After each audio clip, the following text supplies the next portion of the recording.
згадали, от хто розвалив армію? Або хто її не збудував? Ви ж були міністром оборони, навіть за Януковича.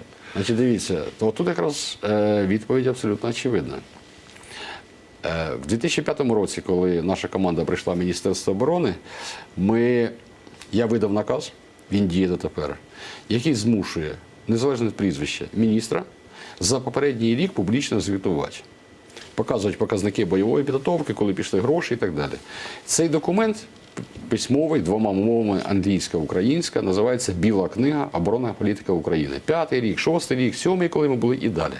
Так от, в цих звітах за наш період я можу абсолютно чітко показати, і вони доступні. В 2-3 рази різні показники боєздатності зросли от за наш період.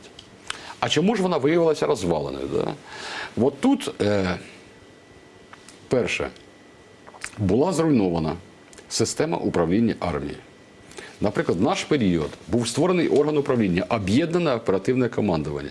Це те, до чого Росія додумалась тільки через 5 років, в якому ми зібрали офіцерів і авіаторів, і флотських, і сухопутних, близько 180 людей. Я їх сам, як міністр, особисто підбирав, персонально кожного, пропускав через натовські штаби, через миротворчі місії, через навчання, для того, щоб цей орган управляв військовими операціями. От зараз його відновлюють, об'єднаний оперативний штаб, а його знищили в часи Єжеля Соломатіна. От просто ліквідували цю структуру. Тобто орган, який управляв би воєнними операціями, припинив існування. Це за президентства Януковича. Далі. Армійські корпуси 3 були. Вистачило 3 роки, щоб армію розвивати. Послухайте ще раз. Далі. 3 армійські корпуси. Армійський корпус – це структура, яка об'єднує бригади, полки. І їх було у нас 3.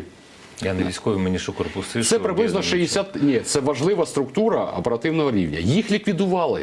Так що за 3 роки можна було армію розвалити? Та це за рік можна розвалити. Їх ліквідували просто систему управління. От знаєте, коли немає системи управління, приберіть зараз у вас електрику, зв'язок, і ви нічого не зможете робити тут.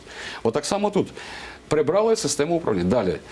Коли почалася російська агресія, тоді Тенюха призначили ВО міністра оборони. Я знав Ігоря Тенюха, це колишній мій підлеглих. Я знав, що він скоріше моряк, йому важко на суходолі, і я тоді, будучи депутатом, просто сів поряд з ним допомогти швидко опанувати ситуацію, бо країна під агресією. Так от, що ми побачили.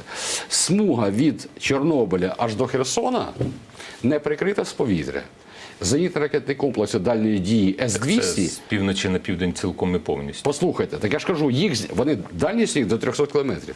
Їх зняли, з бойового складу вивели. Далі, те, що було зроблено нашою командою, для того, щоб прив'язати сухопутного командира, який веде операції на землі, бойові дії, до авіації, до цілевказівки, ми тоді розробили і виготовили на наших заводах сумісний з натівськими стандартами мобільний комплекс, цифровий, який дозволяв це швидко робити. Коли в 14-му, в лютому ми туди прийшли, ми не побачили тих комплексів, їх не просто вивели з бойового складу, їх просто фізично знищили. Тобто робилися конкретні кроки, а як потім ми дізналися, це були 2 міністри оборони, Соломатін і Лебедєв, з російськими паспортами. І зараз Росії ховаються. Да? Давайте, у нас 6 хвилин. Тобто ось причина.